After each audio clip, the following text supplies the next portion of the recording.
नमस्कार विद्यार्थियों, YouTube channel पर आप सभी का स्वागत है। आज हम पढ़ेंगे महादेवी वर्मा की कृतित्व और व्यक्तित्व और उसके बाद उनकी कविता जो तुम आ जाते एक बार। सबसे पहले कविता पढ़ने से पहले हम पढ़ते हैं महादेवी वर्मा का कृतित्व एवं व्यक्तित्व। छायावादी काव्यधारा की एक प्रमुख स्तंभ महादेवी वर्मा का जन्म उत्तर प्रदेश में हुआ था। प्रारंभ में उन्होंने ब्रज भाषा में काव्य रचना की, किंतु शीघ्र ही वे खड़ी बोली में लिखने लगी तथा छायावादी कवियों में अपना महत्वपूर्ण स्थान बना लिया। महादेवी वर्मा का काव्य रचना काल प्रमुख रूप से 1924 से 1942 ईस्वी तक का है। वे एक कुशल चित्रकार भी थी, अतः उनके काव्य पर चित्रकला की संरचना का स्पष्ट प्रभाव हमें दिखाई देता है। इसी चित्रकला का प्रभाव उनके रेखा चित्रों तथा शब्द चित्रों पर भी दिखाई देता है। वे सफल गद्यकार भी थी तथा संस्मरण एवं रेखा चित्र लेखन में उनका नाम अग्रणी रहा है। निहार, रश्मि, नीरजा, सांध्यगीत उनके प्रसिद्ध काव्य संग्रह है। उनकी कविताओं में विस्मय, जिज्ञासा, पीड़ा तथा आध्यात्मिकता के भाव मिलते हैं।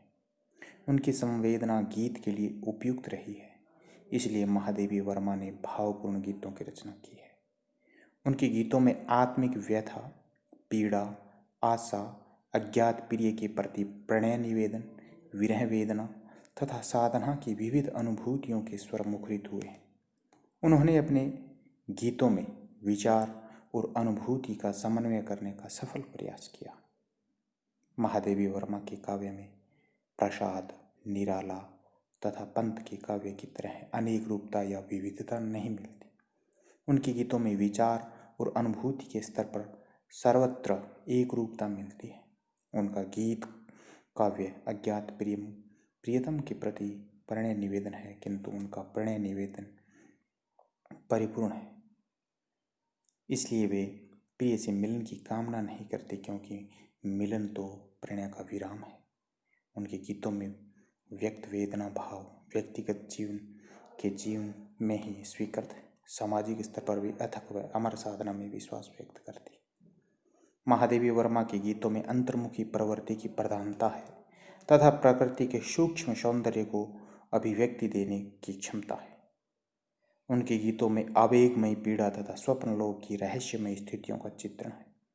वे सर्वत्र व्याप्त अगोचर सत्ता की रहस्यात्मकता अनुभूति के लिए बेचैन दिखाई देती है। विस्मय, जिज्ञासा, वेदना, कौतूहल तथा आध्यात्मिकता उनके गीतों की मूल संवेदना है, अतः रहस्यवाद उनके काव्य की सबसे प्रमुख प्रवृत्ति है। उन्हें आधुनिक युग की मीरा कहा जाता, क्योंकि अज्ञात के प्रति गहरी पीड़ा और अभिव्यक्ति उनके गीतों में मिलती है। संगीतात्मकता, सरसता, सहजता, रागात्मकता, संवेदनशीलता आदि उनके गीतों की प्रमुख विशेषताएं हैं। अब हम पढ़ते हैं महादेवी वर्मा की कविता जो तुम आ जाते एक बार। जो तुम आ जाते एक बार, कितनी करुणा कितनी संदेश, पथ में बिछ जाते बन पराग, गाता प्राणों का तार तार, अनुराग भरा उन्माद राग, आंसू लेते वे पद बखार, हंस उठते पल में आर्द्र नयन, घुल जाता होठों से विषाद, छा जाता जीवन में बसंत, लुट जाता चिर संचित विराग, आंखें देती सर्वस्व पार।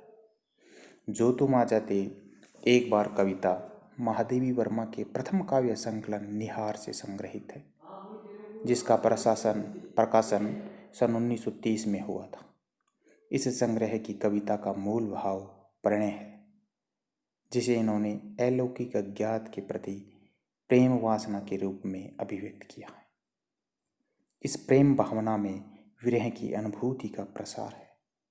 इनका आध्यात्मिक प्रेम और वेदना भाव आरंभ से अंत तक सूक्ष्म और गहन भावानुभूतियों के आवेगपूर्ण चित्रों से भरा हुआ है।